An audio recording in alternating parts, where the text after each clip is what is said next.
Сәлем баршаңызға. Төреғали Төреәлінің адвокаты оқиға болған кезде жанында әншін әйел болғанын растады. Оны бастамас бұрын каналға тіркеліп, лайк басып, комментарий жазуды ұмытпаңыздар, достар. Төреғали Төреәлінің адвокаты оқиға болған кезде жанында әншін әйел болғанын растады. Осыдан бірнеше күн бұрын әнші Төреғали Төреәлі есірткіге мас күйінде Алматы полицияға ұсталған болатын.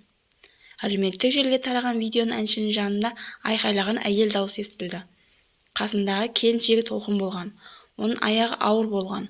Бірақ әйел адам жүкті екеніне қарамастан үстінен аттап басып, күйеуін көліктен шығармақ болған. Заң бойынша полицейлер қауіпсіздік мақсатында келіншегін алдымен көліктен түсіру керек еді.